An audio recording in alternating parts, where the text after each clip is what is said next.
السلام علیکم ورحمۃ اللہ وبرکاتہ۔ دوستو، امید کرتا ہوں آپ خیریت سے ہوں گے۔ میں ہوں محمد مقصود قاسمی اور آپ دیکھ رہے ہیں باغ مدینہ یوٹیوب چینل۔ دوستو، اس وقت ایک بہت بڑا فتنہ چل رہا ہے سوشل میڈیا کے اوپر۔ آپ نے ویڈیو کی شکل میں بھی دیکھا ہوگا کہ فتنہ شکیل بن حنیف چل رہا ہے، جس کی لوگ دعوت دے رہے ہیں، اس کی تبلیغ کر رہے ہیں، جو کہ بالکل کذاب ہے اور ایک فتنہ ہی ہے۔ اور اس فتنے سے کیسے ہمیں بچنا ہے، آج اس ویڈیو کے اندر ہم یہی جانیں گے۔ یہ ویڈیو تھوڑا سا لمبا ہو سکتا ہے، تو اگر آپ کے پاس وقت ہے جب ہی دیکھیں، اور اگر آپ دیکھ رہے ہیں تو آپ سے گزارش ہے کہ آپ اس ویڈیو کو پورا دیکھ لیں۔ پورا دیکھ لیں گے تو انشاءاللہ آپ کو آرام سے فتنہ شکیل بن حنیف سمجھ میں آ جائے گا کہ یہ فتنہ کیا ہے۔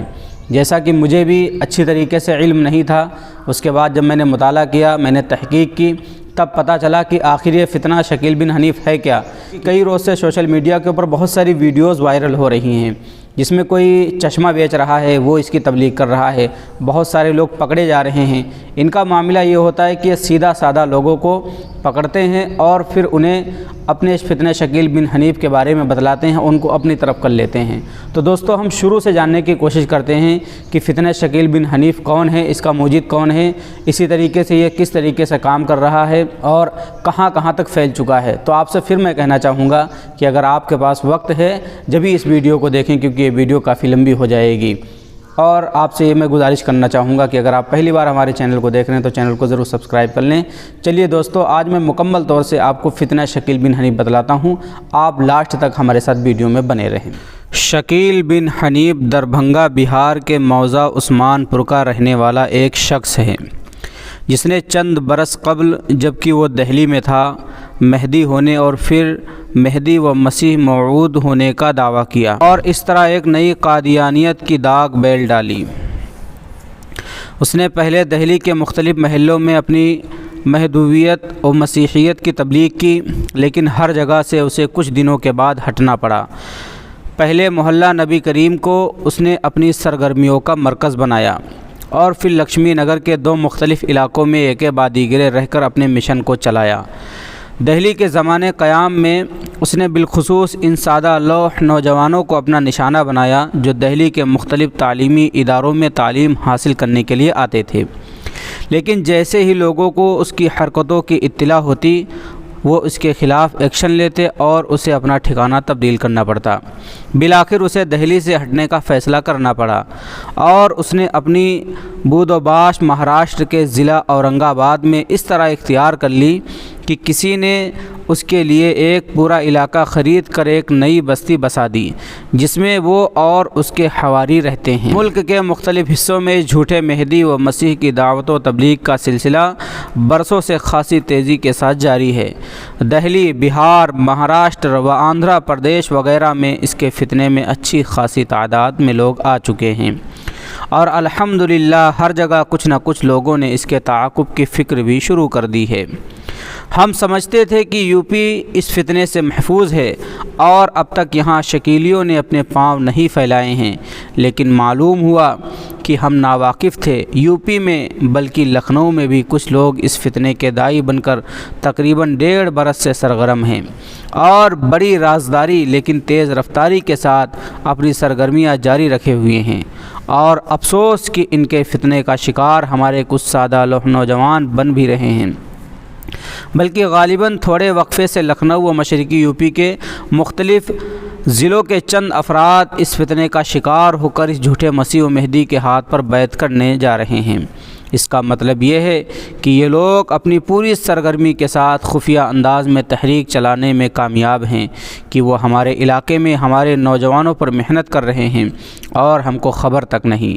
ہماری ناواقفی یا بے خبری کی یہ صورت حال تشویشناک ہے اور ہمیں بہت کچھ سوچنے پر مجبور کرتی ہے۔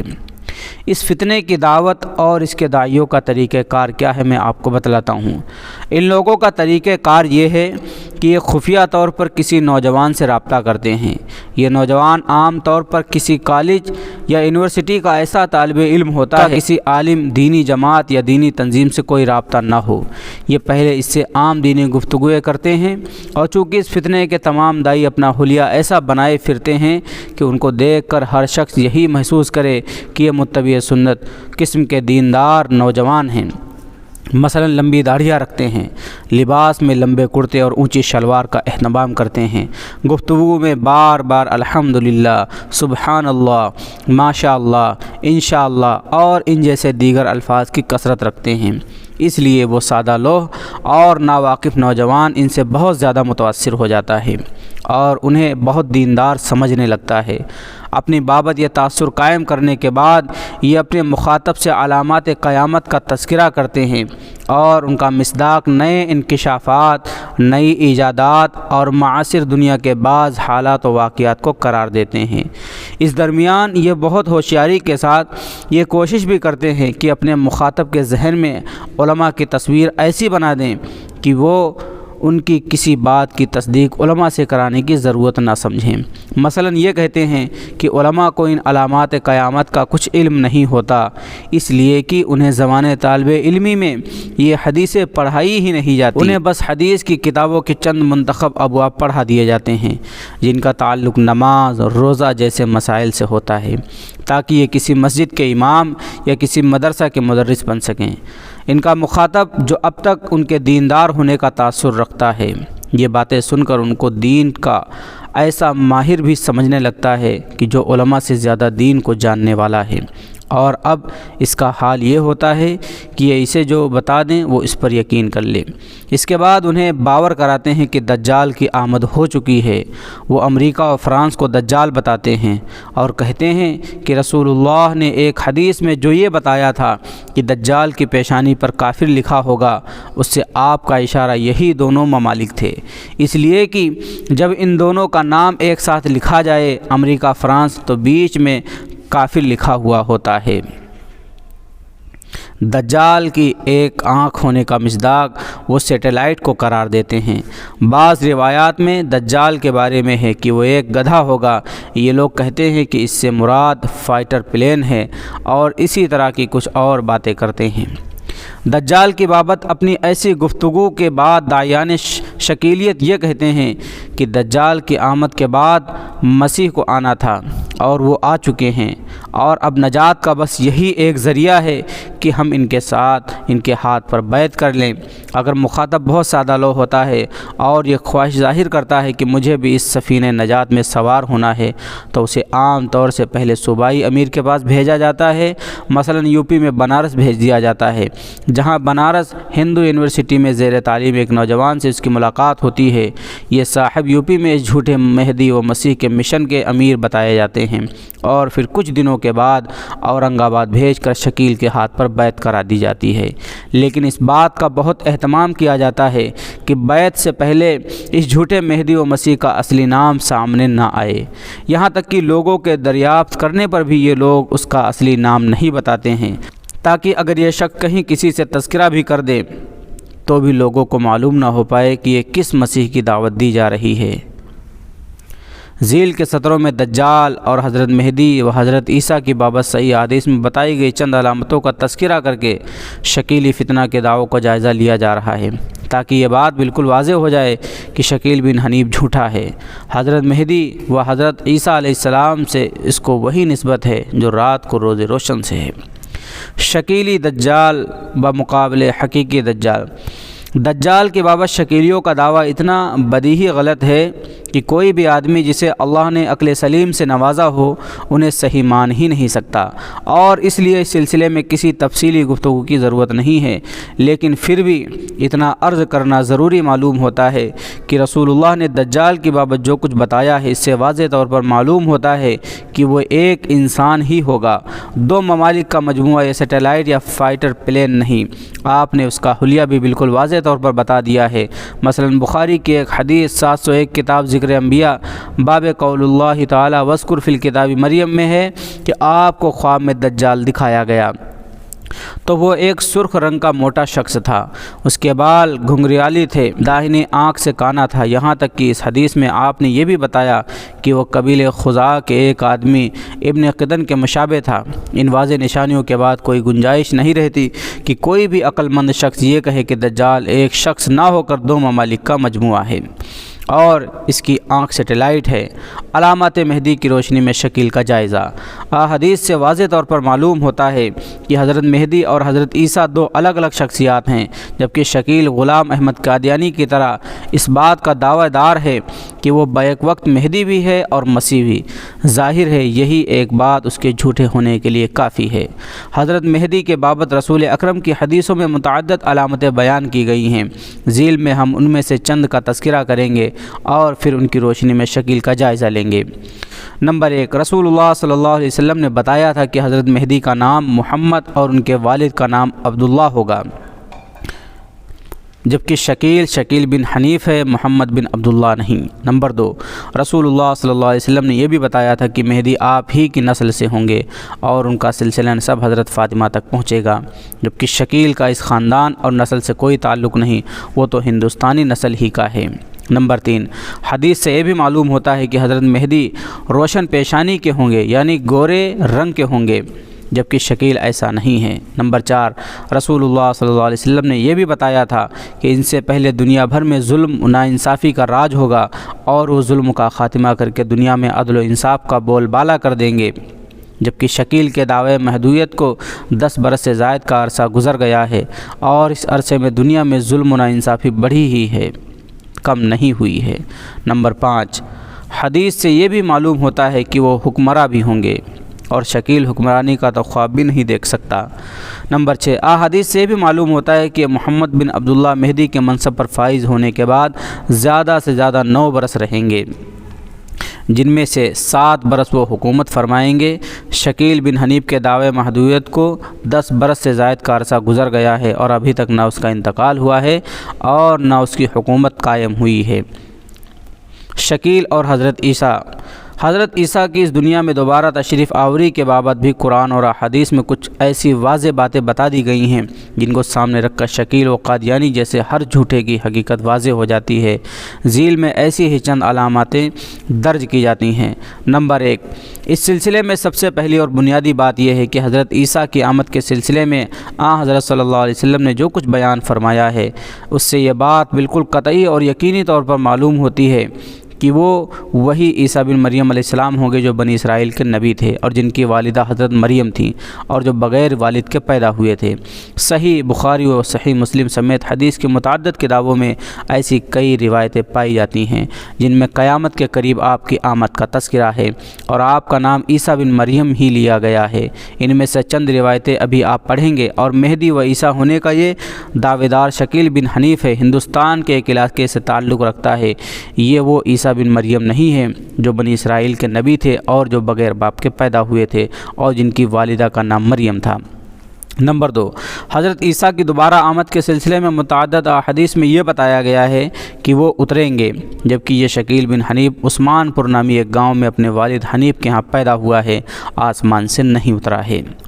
صحیح بخاری و صحیح مسلم کی ایک حدیث میں رسول اللہ صلی اللہ علیہ وسلم کا ارشاد ہے، اس ذات کی قسم جس کے ہاتھ میں میری جان ہے، تم میں ابن مریم انصاف پسند حکمراں بن کر ضرور نازل ہوں گے، صلیب کو توڑ دیں گے، یعنی آپ کی آمد کے بعد سارے عیسائی مسلمان ہو جائیں گے اور صلیب کی عبادت ختم ہو جائے گی، خنزیر کی نسل کو قتل کر دیں گے اور مال و دولت کی ایسی فراوانی ہوگی کہ کوئی صدقات قبول کرنے والا نہیں ہوگا۔ اب ذرا اس حدیث کی روشنی میں شکیل کا جائزہ لیجئے۔ وہ نہ اب تک حکمراں بنا ہے اور نہ حکمرانی کا کوئی ارادہ رکھتا ہے۔ وہ تو اورنگ آباد مہاراشٹر کے پاس کی ایک بستی میں چھپا بیٹھا ہے اور وہ وہاں سے نکلنے کا نام ہی نہیں لیتا۔ اس نے نہ کبھی کوئی صلیب توڑی ہے اور نہ کسی عیسائی نے اس کے ہاتھ پر اسلام قبول کیا ہے، نہ خنزیروں کو قتل کیا ہے اور نہ اس کے آنے کے بعد دنیا میں مال و دولت کی فراوانی ہوئی ہے اور نہ غربت کا خاتمہ ہوا ہے کہ صدقات لینے والا کوئی نہ ملے۔ قرآن مجید نے سورہ نساء کی آیت 159 میں فرمایا گیا ہے کہ حضرت عیسیٰ کی وفات سے پہلے تمام اہل کتاب یہودی و عیسائی مسلمان ہو جائیں گے اور شکیل کے ہاتھ پر اب تک ایک بھی عیسائی اسلام نہیں لایا۔ ان کے علاوہ حضرت مہدی اور حضرت عیسیٰ کی بابت اور بھی علامتیں یا پیشین گوئیاں حدیث کی کتابوں میں پائی جاتی ہیں، لیکن قرآن و صحیح احادیث میں مذکور یہی 4 علامتیں شکیل کے دعوے کو جھوٹا ثابت کرنے کے لیے کافی ہیں۔ اس مختصر سے مضمون میں مزید کی ضرورت محسوس نہیں ہوتی ہے۔ اس فتنے کا مقابلہ کیسے کیا جائے۔ یہ فتنہ چونکہ بہت رازداری کے ساتھ پھیلایا جا رہا ہے، اس لیے عام طور پر جب کسی علاقے کے خادمان دین کو اپنے علاقے کے بارے میں علم ہوتا ہے کہ ہمارے ہاں اس فتنے کے داعی سرگرم ہیں، تو اس وقت تک بہت تاخیر ہو چکی ہوتی ہے اور کئی نوجوان اس کی بھینٹ چڑھ چکے ہوتے ہیں۔ خود لکھنؤ میں اس فتنے کے سرگرم ہونے کی اطلاع تب ملی جب اس کو 1 سال کا عرصہ گزر چکا تھا۔ دہلی، بہار، مہاراشٹر، گجرات اور یوپی سمیت ملک کے جس حصے میں بھی اس فتنے کی سرگرمی کی آج اطلاع ہے، ان تمام مقامات پر خادمان دین کو جب اس فتنے کی موجودگی و سرگرمی کی اطلاع ملی تو کافی دیر ہو چکی تھی۔ اس لیے کسی بھی علاقے میں اس انتظار میں نہیں رہنا چاہیے کہ جب ہمارے ہاں فتنے کی آمد کی خبر ملے گی تو فکر کریں گے، اس لیے کہ عین ممکن ہے کہ کسی علاقے میں یہ سرگرم ہو اور ہمیں اس کی خبر نہ ہو۔ صورتحال کی خطرناکی کا اس سے اندازہ کیجئے کہ جن علاقوں کے سلسلے میں یہ اطمینان تھا کہ یہاں یہ فتنہ موجود نہیں ہے، وہاں کے ائمہ مساجد نے بھی جب اپنی مسجدوں میں اس مسئلے پر گفتگو کی تو کچھ نوجوانوں نے ان میں سے کچھ ائمہ کو بتایا کہ اس طرح کے لوگوں نے ہم سے بھی رابطہ کیا ہے، اس لیے کہ ضرورت اس بات کی ہے کہ کسی بھی علاقے کے سلسلے میں اطمینان نہ کیا جائے اور پہلے ہی سے عوام کو اس فتنے سے آگاہ کیا جائے، تاکہ اگر یہ فتنہ آپ کے علاقے میں نہ پہنچا ہو تو اس کی آمد کو روکا جا سکے، اور خدا نخواستہ پہنچ گیا ہو تو اس کا ازالہ کیا جا سکے۔ اس فتنے کے مقابلے کا صحیح طریقہ یہی ہے کہ ہر علاقے کی تمام مساجد میں جمعے کی نماز کے موقع پر اس سلسلے میں گفتگو کر کے لوگوں کو اس فتنے سے آگاہ کیا جائے۔ اسی طرح ہم ان لوگوں کو فتنوں سے آگاہ کر سکتے ہیں جن کو اس فتنے کے داعیان اپنا مخاطب بناتے ہیں۔ نماز جمعہ کے علاوہ ان لوگوں کو کوئی رابطہ یا کسی دینی رہنمائی کے نظام سے نہیں ہوتا ہے۔ اگر ہر علاقے کے سرگرم خادمان دین اپنے اپنے علاقے کی فکر کر لیں اور یہ کوشش کر لیں کہ ان کے علاقے کی ہر مسجد میں نماز جمعہ سے قبل اس طرح کی گفتگو کر لی جائے تو امید ہے کہ اس فتنے کو روکا جا سکے گا۔ ہمارے ہاں عام طور پر کسی فتنے کی فکر اس وقت ہوتی ہے جب اس کے شکار ہزاروں لاکھوں لوگ ہو جاتے ہیں، اور اس وقت فتنہ اپنے پاؤں اتنے جما چکا ہوتا ہے کہ اس کو ختم کرنا مشکل ہو جاتا ہے۔ قادیانیت کے سلسلے میں بھی ایسا ہی ہوا تھا، اس لیے اس نئی قادیانیت کا تعاقب ابھی سے کرنا لازمی اور ضروری ہے، ورنہ بعد میں یہ فتنہ اگر تناور درخت بن گیا تو پھر اس کا خاتمہ ویسے ہی ناممکن ہو جائے گا جیسے قادیانیت کا ہو گیا ہے۔ جاگو زمانہ چال قیامت کی چل گیا۔ تو دوستو، یہ تھا آپ کے سامنے مکمل طور سے میں نے فتنہ شکیل بن حنیف کو رکھا ہے، تو بہت سارے حضرات نے پوری ویڈیو کو دیکھا ہوگا اور بہت سارے لوگ چھوڑ کر کے چلے گئے ہوں گے۔ تو جن لوگوں نے پورا دیکھا ہے تو نیچے کمنٹ کر کے ضرور بتلائیں کہ اس پوری ویڈیو کو دیکھنے کے بعد، شکیل بن حنیف کے جاننے کے بعد آپ اپنے اعتبار سے اپنے علاقے میں کیا کیا تیاریاں کرتے ہیں، لوگوں کو کس طریقے سے سمجھاتے ہیں، آپ نیچے کمنٹ کر کے ضرور بتلا دیں۔ چلیے دوستو، پھر ملتے ہیں کسی نئے ویڈیو میں نئے ٹاپک کے ساتھ۔ السلام علیکم ورحمۃ اللہ۔